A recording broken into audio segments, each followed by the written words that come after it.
Hello students, this is Anubhav Jaiswal, Faculty of Mathematics Resonance, and we are here with the solutions of JEE Mains paper, memory based questions held on 24th of June, shift 1. So let's begin with the question number 1. So it says that if alpha and beta are the roots of this quadratic equation 3x square plus lambda x minus 1 equals to 0, and such that 1 upon alpha square plus 1 upon beta square is given to be 15, then we are to find the value of this expression, which is 6 times alpha cube plus beta cube ka whole square.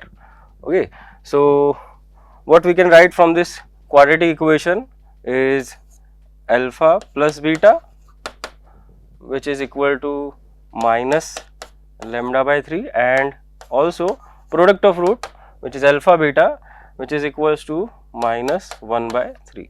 So these two expressions we can write easily from this quadratic equation. Now the given expression is 1 upon alpha square plus 1 upon beta square, which is equal to 15. Okay, so let's simplify this expression. We will get alpha square plus beta square equals to 15 alpha square beta square, and from this we will get alpha plus beta whole square minus 2 alpha beta equals to 15 alpha square beta square. Now just put the values of these two expressions, alpha plus beta and alpha beta. We will get minus lambda by 3 whole square minus 2 times minus 1 by 3 equals to 15 times minus 1 by 3 whole square. Okay, so from here we will get the value of lambda square, and that is lambda square by 9 minus minus plus 2 by 3, and it is equals to 3 square 9, that means it will be 5 by 3. So we are getting lambda square equals to 9. Okay, so we can write the value of lambda also, but let's see what we will get from this expression. Now the required expression is 6 times alpha cube plus beta cube whole square. So just simplify this expression using the formula a cube plus b cube. So we will get alpha cube plus beta cube as alpha plus beta whole cube. Since alpha plus beta whole cube is equal to alpha cube plus beta cube plus 3 alpha beta into alpha plus beta, so it will be minus 3 alpha beta into alpha plus beta and whole square with a square. Now just put the value of alpha plus beta and alpha beta. So we will get alpha plus beta again minus lambda by 3, so it will become minus lambda cube by 27 minus 3 alpha beta. 3 alpha beta becomes minus 1, so minus minus becomes plus 1, and it is multiplied by alpha plus beta, which is minus lambda by 3 again, its whole square. Since we have the value of lambda square as 9, so let's take lambda common and also with minus, so it will become lambda square upon, also we can take 3 also common, so it will become lambda square by 9, inside the bracket it will be lambda square by 9 again and plus 1, since we have taken lambda by 3 common. Now its whole square. Now we can directly put the value of lambda square as 9 or lambda square by 9 as 1, so it will become 6 into 1, this is 1 plus 1 whole square, that means 2 whole square, 2 square 4 into 6 24. So this is the correct answer, option number 2nd. Okay,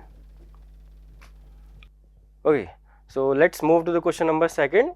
इसमें अपन को दिया हुआ एक set S, इसका element है Z, such that modulus of Z minus 1 plus I is greater than और equals to 1 and less than और equal to 2, and another set A, इसमें अपन को दिया हुआ एलिमेंट Z जो सेट S को बिलोंग कर रहा है, such that modulus of Z minus 1 minus I equals to 1. तो सेट A के बारे में पूछा जा रहा है कि उसमें कितने एलिमेंट्स हैं, नल सेट है, सिंगलटन सेट है, इनफाइनाइट एलिमेंट्स है. तो इसमें अगर देखा जाए, अपन जानते हैं ये बेसिक सा कंसेप्ट है, मॉडुलस ऑफ मतलब ये इक्वेशन जो है क्या रिप्रेजेंट करती है, एक सर्कल को रिप्रेजेंट करती है, जिसमें z उस सर्कल की सर्कमफ्रेंस पे लाई कर रहा है जिसका सेंटर है 1 minus I, that means 1 minus 1, radius is 1। और अगर इस सेट की बात करें तो इसमें लिखा हुआ है same expression almost, modulus of z minus 1 plus i which is greater than equal to 1, means centre is at 1, 1, radius 1 and it represents a region on or outside the circle, right? And less than or equals to 2 means on or inside the circle. So let's just draw this region first. So सबसे पहले हम set S को अगर draw किया जाए यहाँ पे तो कुछ इस तरह से बनेगा।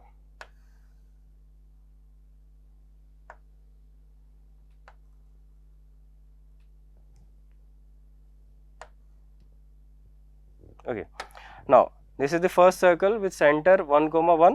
Here is the center 1, 1, 1, 1, and the other circle with the same center but radius 2. So let's draw another circle. Its center is same but radius is 2. So let's say this is 1, 1. Now this is the set S. इस circle के बाहर और इस circle के अंदर वाला reason ये set S represent कर रहा है यहाँ पे अपन को।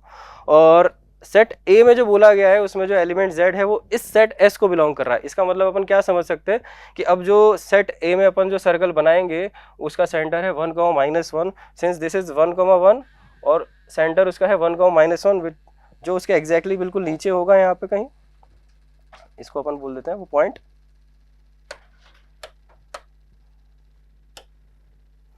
1, माइनस 1। सो अगर ये सर्कल का सेंटर है 1, माइनस 1 और इसकी रेडियस है 1, तो ये सर्कल कुछ वापस अगर ड्रॉ करें तो ऐसा कुछ बनेगा।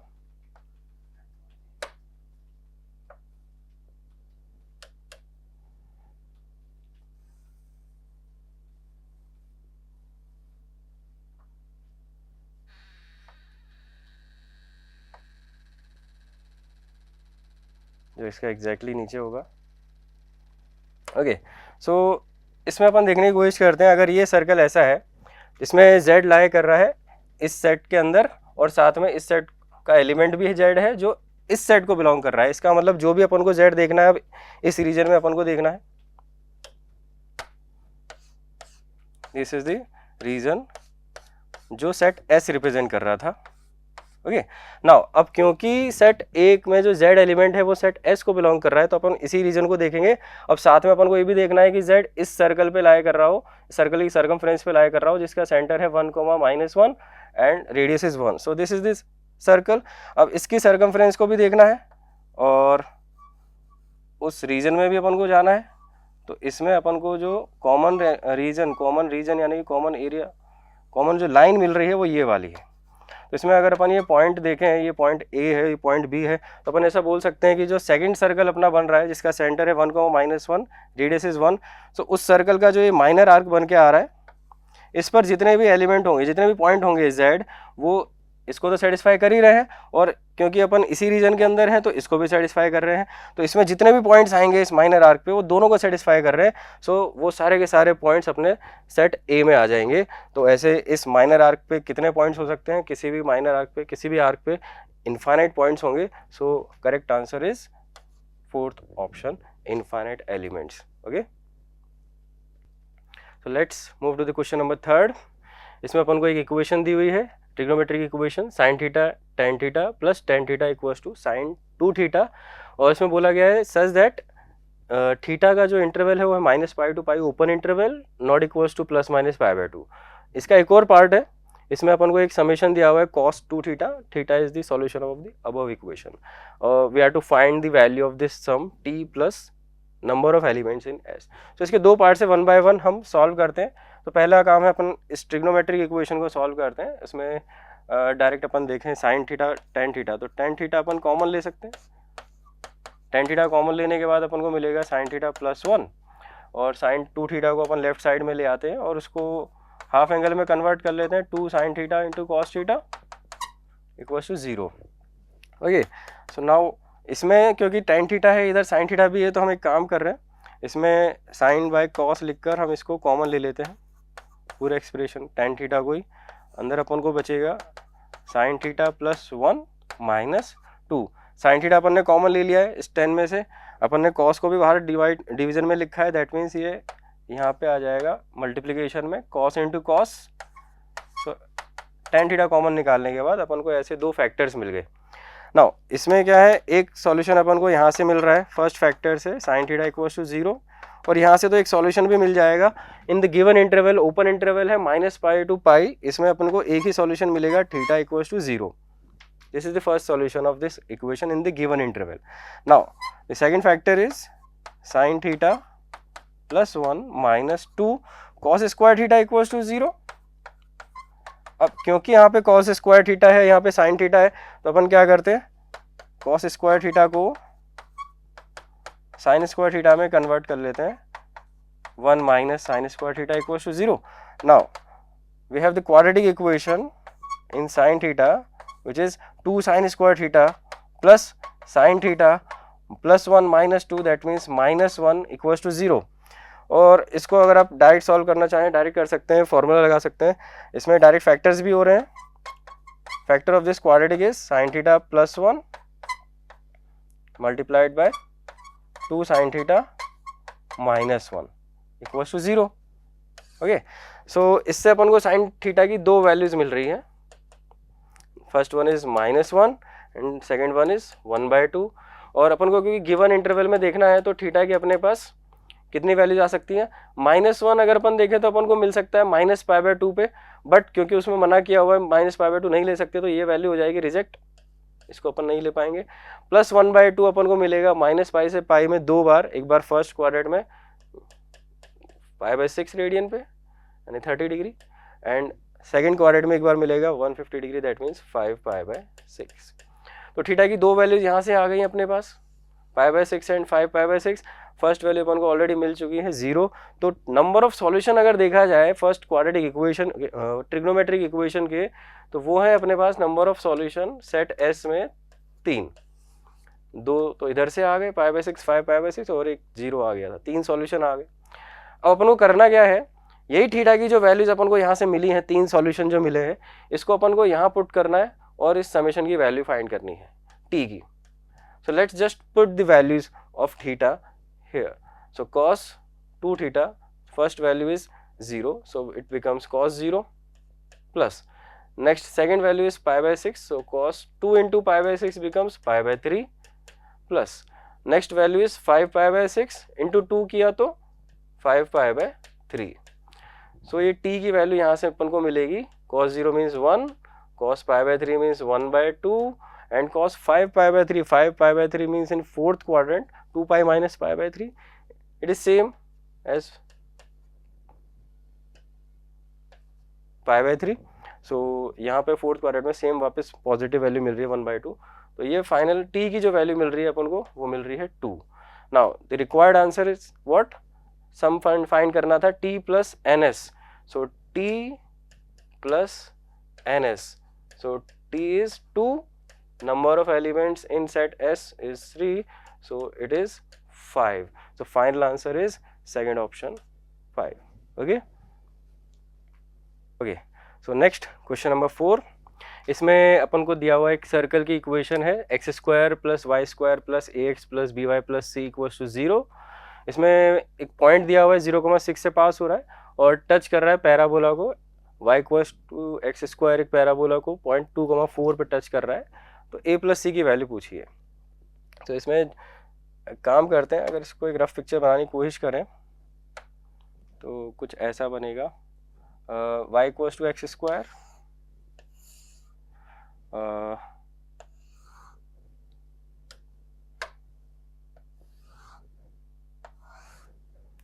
तो 2,4 जो पॉइंट है जहाँ पे अपन को पैराबोला पे टेंजेंट की बात चल रही है, टच कर रहा है सर्कल इसको, सो लेट्स से वो पॉइंट यहाँ कहीं होगा, सर्कल इस पॉइंट पे अगर टच कर रहा है तो कुछ ऐसा नजर आएगा, और साथ में 0,6 से भी पास कराना है तो कुछ ऐसा सर्कल बन जाएगा यहाँ पे, दिस इज 2,4 और यहाँ कहीं y एक्सिस से पास हो रहा है वो पॉइंट 0,6 पे, तो ऐसा कुछ पिक्चर है। तो इस केस में अपन ये बोल सकते हैं कि जो पैराबोला और सर्कल है उसके एक पॉइंट कॉमन है 2,4, क्योंकि इसी पॉइंट पे टच कर रहा है। तो इसी पॉइंट पे जो एक टेंजेंट अगर अपन बनाने की कोशिश करें तो सर्कल की भी टेंजेंट होगी, पैराबोला की भी टेंजेंट होगी सेम पॉइंट 2,4 पे। क्योंकि हमारे पास पैराबोला की इक्वेशन है तो हम डायरेक्ट एक काम कर सकते हैं, उसके पॉइंट 2,4 पे टेंजेंट की इक्वेशन लिख सकते हैं। So equation of tangent to y equals to x square at 2,4. We know the result, t equals to 0.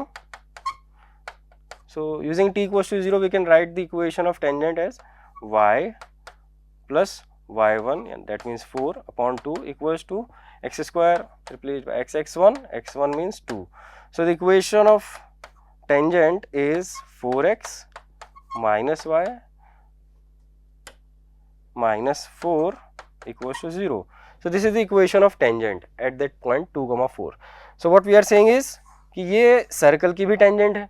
Now circle की इक्वेशन में ए बी सी सब अननोन है, तो हम एक काम करते हैं, हमें ए प्लस सी फाइंड करना है, ए और सी की वैल्यू चाहिए।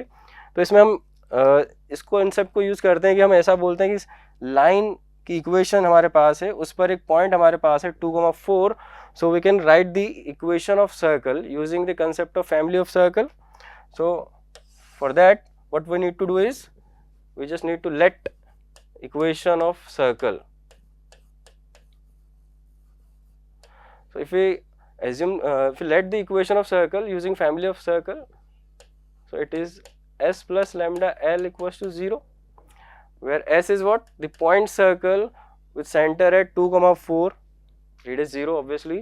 So s is x minus 2 whole square plus y minus 4 whole square. This is the equation of circle centered at 2,4 and radius 0. That means the point circle where the given circle is touching this tangent at 2,4. Now plus lambda l. L means the equation of line, that is the tangent. 4x minus y minus 4 equals to 0. So to find the values of a, b, c, we just need to find the value of lambda. And to find the value of lambda, we just need one condition, and we have this condition that the circle also passes through this point 0,6. So let just put the coordinates of that point 0,6 in this equation. So 0,6 इस equation को satisfy जरूर करेगा। तो यहाँ पे अगर अपन put कर देंगे तो मिलेगा अपन को 0 minus 2 whole square plus 6 minus 4 whole square plus lambda 0 minus 6 minus 4 equals to 0.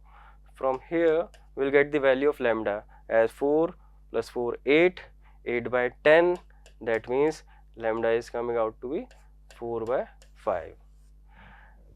जैसे अपन को lambda की वैल्यू मिल जाती है, हम सर्कल की इक्वेशन लिख देते हैं तुरंत, वापस lambda की ये वैल्यू इसमें पुट कर देते हैं, तो अपन को मिलेगा x minus 2 whole square plus y minus 4 whole square plus 4/5 4x minus y minus 4 equals to 0.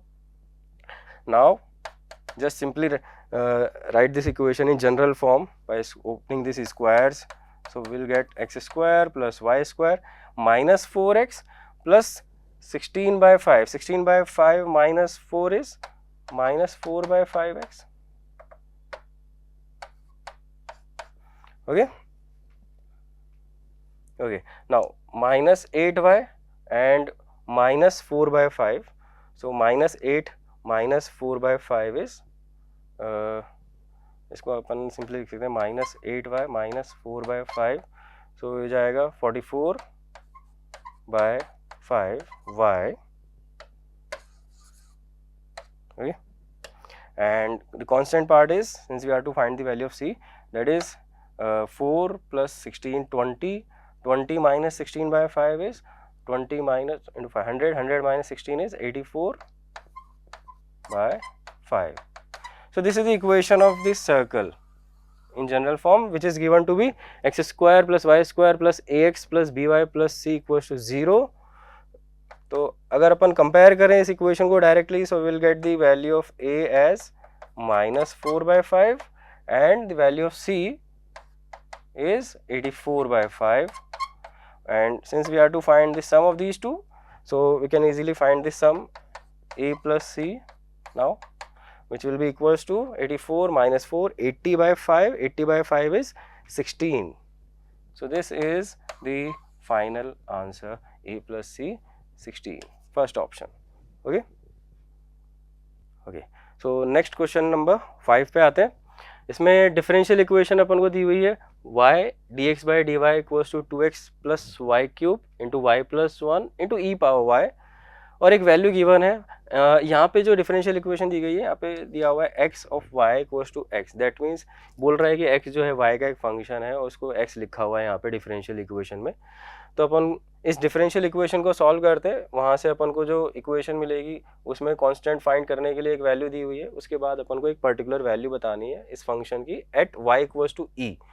So we can easily solve this differential equation. See, this is 2x plus y cube y plus 1 e power y. Now हम क्या करते हैं, क्योंकि ये dx/dy में अपन को दी हुई है डिफरेंशियल इक्वेशन, हम यहाँ से y से अगर डिवाइड करें तो अपन को मिलेगा 2x/y plus y square y plus 1 e power y. सो ये बन जाती है एक लीनियर डिफरेंशियल इक्वेशन dx/dy में.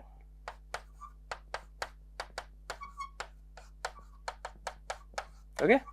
सो एक लीनियर डिफरेंशियल इक्वेशन है dx/dy में, और इसको हम इजीली सॉल्व कर पाएंगे. सबसे पहले इंटीग्रेटिंग फैक्टर अगर निकालें तो ये आता है a की पावर में x का जो कोफिशिएंट है -2/y dy, -2 कांस्टेंट है, 1/y का इंटीग्रल हो जाएगा ln of y and it becomes y power -2, and using this property of log we can write it as y power -2, that means 1/y square. So this is the integrating factor for this differential equation. Now next step में हम direct solution लिखते हैं. Solution of this differential equation is what? The x, since the differential equation is in dx/dy, so x multiplied by the integrating factor which is 1/y square equals to integration of integrating factor 1/y square into the other part, the function of y, that is y cube y square into y plus 1 into e power y plus c, constant of integration. From here we are getting this solution of differential equation as by just integrating this y plus 1 into e power y is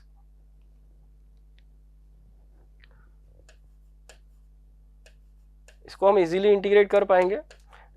हम easily recall कर सकते हैं वो form e power y F Y plus F dash Y. So इसका direct result हमें पता है, ये अपन को मिल जाएगा y into e power y F I into e power y plus C. So this is the solution of this linear differential equation. What we need, we just need to find the value of c by putting the value of y as 1. So if we put y equals to 1, we have x equals to 0, and from here x equals to 0, y equals to 1, we'll get the value of c as y equals to 1, that means e power e minus, right? Well, sorry, e power e minus में. Okay, now just again write this solution, x upon y square equals to y e power y minus E power E. Okay, sorry, हमने y की value 1 put किया है, तो यहाँ पे अपन को मिलेगा c की वैल्यू माइनस ई. ओके, नाउ अब हमें बस क्या करना है, हमें फाइंड करना था value of x of e, that means we just need to put the y as e. So if we put y equals to e, for y equals to e will get x upon e square equals to e into e power e minus e. So from here we will get the value of x as e square into e common, so it becomes e cube into e power e minus 1. So this is the final answer, e cube into e power e minus 1, we can see in option number 2. Okay.